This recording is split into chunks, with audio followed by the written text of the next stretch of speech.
পাপ ছাড়া এমন কোন লোক এখানে আছে? বিশ্বনবী বলেছেন কুল্লুকুম খাত্তাউন, তোমরা সবাই পাপী, সবাই। ওয়া খায়রুল খাত্তাইন আত-তাওয়াবুন, আর এই সব পাপীদের মধ্যে সবচাইতে ভালো পাপী যেই পাপী পাপ করার পরেই তওবা করে। কার কাছে? এজন্য আল্লাহ বললেন, গোলাম তওবার মতো তওবা করো, ভুল করো নাই, অন্যায় করো নাই, এমন কোন মানুষ দুনিয়ার বুকে নাই। প্রত্যেকটা মানুষের ভুল আর অন্যায় আছে না নাই? বিশ্বনবী বললেন, তোমরা সবাই ভুলকারী, তোমরা সবাই অন্যায়কারী, তোমরা সবাই পাপী। আর এই পাপীদের মধ্যে সবচাইতে শ্রেষ্ঠ পাপী হলো যেই পাপী পাপ করার পরে তওবা করে। কার কাছে? কত পাপ আমরা করছি, কোনো হিসাব আছে? জেনে না জেনে, ইচ্ছায় অনিচ্ছায়, শিরকে বেদাতি, লক্ষ লক্ষ পাপ। দুনিয়ার মানুষ জানে না, আমি জানি আর আল্লাহ জানে। চিল্লা এখন ঠিক কিনা? পৃথিবী না জানুক আমি তো জানি, আমি কি পাপ করেছি হায়। পৃথিবী না জানুক আমি তো জানি, আমি কি পাপ করেছি হায়। আমার পাপের করলে বিচার, বাঁচার আমার নাই উপায়। দয়াময় প্রভু মাফ করো আমায়, মাফ করো আমায়। পড়েন আমিন। পাপ ছাড়া কেউ নাই, সবাই পাপী, সবাই পাপী। শুধু আমি পাপী না, আমার বাবা পাপী, আমার দাদা পাপী, আমার 14 গোষ্ঠী পাপী। চিল্লায় বলেন ঠিক কিনা? এজন্য রব্বুল আলামিন বলেন, ইয়া আইয়ুহাল্লাযীনা আমানু তুবু ইলাল্লাহি তাওবাতান নাসুহা। ও গোলাম তওবা করো, তওবার মতো তওবা করলে তোমাদের জিন্দেগীর সব গুনাহ মাফ করে দিবে কে? কুল ইয়া ইবাদিয়াল্লাযীনা আসরাফু আলা আনফুসিহিম লা তাকনাতু মির রাহমাতিল্লাহ ইন্নাল্লাহা ইয়াগফিরুয যুনুবা জামিআ ইন্নাহু হুয়াল গফুরুর রহিম। সুবহানাল্লাহ পড়েন।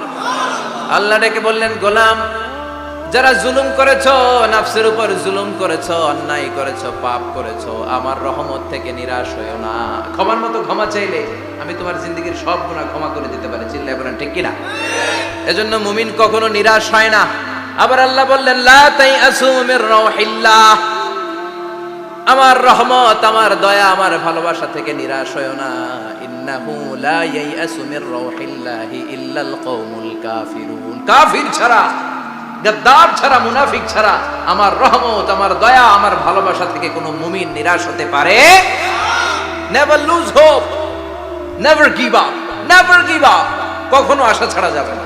নেভার লুজ হোপ, কখনো নিরাশ হওয়া যাবে না। মুমিন কখনো নিরাশ হতে পারে? আপনি কত পাপ করেছেন, আপনি কত অন্যায় করেছেন, আপনি কত ভুল করেছেন, আপনি নিজের উপরে কত জুলুম করেছেন। আপনার পাপ, অন্যায় আর গুনাহগুলো যদি হয় খালের পানির সমান, বিলের পানির সমান, জেনে রাখবেন আল্লাহর দয়া হলো সাগরের পানির সমান। আমাদের পাপ আর অন্যায় যদি হয় পাহাড়ের সমান, আল্লাহর দয়া আকাশের সমান। আমাদের পাপ আর অন্যায় যদি হয় আকাশের সমান, আল্লাহর দয়ার ভালোবাসা হলো তার আরশের সমান। ঠিক কিনা? কত পাপ আপনি করেছেন, চোখের পানি ছেড়ে জায়নামাজটা বিছিয়ে আল্লাহর কাছে ক্ষমা চান। চাওয়ার মতো চাইলে সব গুনাহ মাফ করে দিতে পারে কে? এজন্য রব্বুল আলামিন বলেন, গোলাম তওবা কর। তওবাকারীদেরকে পছন্দ করে কে? বিশ্বনবীর আগের গুনাহ মাফ, পরের গুনাহ মাফ। বিশ্বনবীর জীবনে কোনো গুনাহ নাই, তারপরেও বিশ্বনবী বলেন, ওয়াল্লাহি লা আস্তাগফিরুল্লাহ ওয়া আতুবু ইলাইহি ফিল ইয়াউমি আকসার মিন ৭০ মাররা। আমি প্রতিদিন আল্লাহর কাছে ৭০ বারেরও বেশি তওবা করি। পাপ নাই, কোনো গুনাহ নাই, মাসুম নবী, তারপরেও বিশ্বনবী প্রতিদিন তওবা আর ইস্তিগফার করতেন কয়বার? আপনি পড়েন কয়বার? আমি পড়ি কয়বার? পাপহীন নবী, মাসুম নবী যদি ৭০ বারেরও বেশি তওবা করে, আমাদের করা দরকার কয়বার? কথা বলেন। এজন্য সাইয়েদনা আদম আলাইহিস সালাম ভুল করেছে, আমরাও ভুল করি। সাইয়েদনা আদম আলাইহিস সালামকে আল্লাহ ক্ষমা করে দিয়েছেন, আমাদেরকেও ক্ষমা করে দিবে কে? আল্লাহর দয়া, আল্লাহর ভালোবাসা, আল্লাহর করুণা যে কত বিশাল আমাদের কোনো ধারণাই নাই। আল্লাহ ভালোবাসাকে তৈরি করে 100 টুকরা করলেন, এক টুকরা ভালোবাসা পৃথিবীর সবার মাঝে ঢেলে দিলেন, আর 99 টুকরা ভালোবাসা আল্লাহ তাআলা নিজের মধ্যে রেখে দিলেন। ওই এক টুকরা ভালোবাসার ছিটে ফোটা পেয়ে আমাদের মধ্যে ভালোবাসার ঠেলা কি দেখছেন? এক টুকরা না দিয়ে যদি আল্লাহ 20 টুকরা দিত, যদি 50 টুকরা দিত, তাহলে প্রতিদিনই 14 ফেব্রুয়ারি হয়ে যেত। কথা বলেন, আর কয়দিন বাকি? হ্যাঁ, 14 ফেব্রুয়ারি বিশ্ব ভালোবাসা, বিশ্ব বেহায়া দিবস, বিশ্ব গজবের দিবস, অশ্লীলতার দিবস, ধর্ষণের দিবস, নারীদের সম্ভ্রম হারানোর দিবস। চিল্লায় বলেন ঠিক কিনা? এই দিন কোন মুমিন পালন করতে পারে? বাবা যারা এসেছেন, ছেলেদেরকে মেয়েদেরকে সাবধান করেন, ওই দিন যেন আপনার ছেলে মেয়ে 5 ওয়াক্ত সালাত জামাতের সাথে পড়ে, ওই দিন যেন আল্লাহর কোরআন তেলাওয়াত করে আল্লাহর কাছ থেকে ক্ষমা চেয়ে নেয়। এই দিনগুলো আমাদের জন্য নয়, এগুলো পাশ্চাত্যের লোকেরা পালন করে, যাদের মধ্যে কোনো ভালোবাসা নাই, যাদের মধ্যে কোনো মায়া মহব্বত নাই, যাদের মধ্যে কোনো দরদ নাই। এই জন্য তারা বছরের একটা দিনকে ভালোবাসা দিবস হিসেবে পালন করে। আমাদের তো সব সময় ভালোবাসা, আমাদের সকালেও ভালোবাসা আছে না নাই? দুপুরে আছে না নাই? রাত্রিবেলা আছে না নাই? তাহাজ্জুদের জায়নামাজেও আমাদের ভালোবাসা আছে না নাই? রাসূল আমার ভালোবাসা, রাসূল আমার আলো আশা, রাসূল আমার প্রেম বিরহের মূল আলোচনা,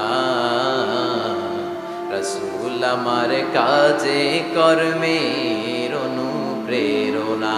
সুবহানাল্লাহ পড়েন। আমাদের সব সময়ের ভালোবাসা, আমাদের ভালোবাসার জন্য দিবস পালন করতে হয় না, প্রতিটা মুহূর্ত আমাদের ভালোবাসা দিয়ে হৃদয়টাকে সমৃদ্ধ করে দিয়েছে কে? এজন্য আল্লাহ ডেকে বললেন, গোলাম ভালোবাসা তৈরির পরে আমি 100 টুকরা করলাম, এক টুকরা ভালোবাসা বিশ্বের সব মানুষের মধ্যে ঢেলে দিলাম, 99 টুকরা ভালোবাসা আমি আল্লাহ নিজের মধ্যে রেখে দিলাম। দেখেন, এক টুকরা ভালোবাসা পেয়ে আমাদের মধ্যে কত ভালোবাসা বাসে। ভালোবাসার গান আছে না নাই? নাটক আছে না নাই? উপন্যাস আছে না নাই? ভালোবাসার ফিল্ম আছে না নাই? হাজবেন্ডের জন্য ওয়াইফের ভালোবাসা, বন্ধুর জন্য বন্ধুর ভালোবাসা, আবার গার্লফ্রেন্ডের জন্য বয়ফ্রেন্ডের ভালোবাসা আছে না নাই? আমরা কি এই ভালোবাসা করব? ভালোবাসা সব হবে বিয়ের পরে। চিল্লায় বলেন ঠিক কিনা? আপনি আপনার হাত স্ত্রীর হাতের সাথে মিলালে 2 হাতের সগীরা গুনাহ মাফ করে দেয় কে? আপনি আপনার নজরটা স্ত্রীর চেহারার দিকে ফেললে চোখের সগীরা গুনাহ মাফ করে দেয় কে? আবার বিশ্বনবী বললেন, শীতের রাতে এক কম্বলের নিচে যখন তোমরা শুয়ে থাকো, তখনও তোমাদের আমলনামাটা সওয়াব দিয়ে পূর্ণ করে দেয় কে? কি সুন্দর ইসলাম! What a balanced religion we have got from our Lord. আল্লাহর কাছ থেকে কি ভারসাম্যপূর্ণ জীবন বিধান আমরা পেয়েছি। পরকিয়া করলে গুনাহ, আর স্ত্রীর সাথে ভালোবাসা প্রকাশ করলে সওয়াব আছে না নাই? আপনি ভালোবাসার কথা স্ত্রীকে বলবেন, স্ত্রীর প্রশংসা করবেন, তার সাথে খুনসুটি করবেন, সওয়াব আছে না নাই? কিন্তু ভাবির সাথে করলে গুনাহ আছে না নাই? শালীর সাথে করলে, কাজিনের সাথে করলে। আল্লাহ তুমি বুঝার তৌফিক দাও। ভালোবাসা তিনি 100 টুকরা করে সবার মধ্যে ঢেলে দিলেন, এক টুকরা নিজের মধ্যে রাখলেন 99 টুকরা। এরপরেও কত ভালোবাসার উপমা গোটা বিশ্বব্যাপী। প্রাণীদের মধ্যে আল্লাহ ভালোবাসা দিলেন। দেখবেন, মুরগির বাচ্চা নিয়ে যখন মা মুরগিটা হাঁটে, ছোট বাচ্চাটা ধরা যায় না, ধরতে গেলেই লাফিয়ে কামড়াতে আসে, ঠিক কিনা? বাছুরের গায়ে হাত দেয়া যায় না, গাভী রেগে যায়। ছেলের জন্য ছেলেকে বাঁচাতে যে বাবা অ্যাক্সিডেন্ট করে মরে যায়, কলিজার টুকরা মেয়েটারে বাঁচানোর জন্য মা মরে যায়, আছে না নাই? আমি নিজে পেপার কাটিং এ পড়েছি, বন্যার পানিতে পানি খেতে খেতে মা শেষ। দুধের বাচ্চাটা মেয়েটারে বালতির মধ্যে ধরে মা মাথার উপরে তুলে ধরেছে, বন্যার পানি খেতে খেতে মা শেষ, বাচ্চা মরে নাই। তার মানে কলিজার টুকরা মেয়ের জন্য মা জীবন বিলিয়ে দিয়েছে। এক টুকরা ভালোবাসার ছিটে ফোঁটা তোমরা পেয়েছো। সাইয়েদনা আদম থেকে শুরু করে up to the day of judgement, কিয়ামত পর্যন্ত সবাই মিলে আমরা ভাগে যুগে কয় টুকরা? কথা বলেন। আর আল্লাহ নিজের কাছে রেখে দিয়েছেন কয় টুকরা? তাহলে ভালোবাসা আল্লাহর বেশি না কম? আল্লাহ তুমি দয়ার সাগর, রহমানুর রহিম। তোমার দয়ায় পূর্ণ আমার সারা নিশিদিন, তোমার দয়ায় পূর্ণ আমার সারা নিশিদিন। সুবহানাল্লাহ পড়ো। আল্লাহর যে এই অপার দয়া ভালোবাসা, এটার উপর আস্থা আছে তো, নাকি নিজের ঈমান আর আমলের উপর আস্থা রাখবেন?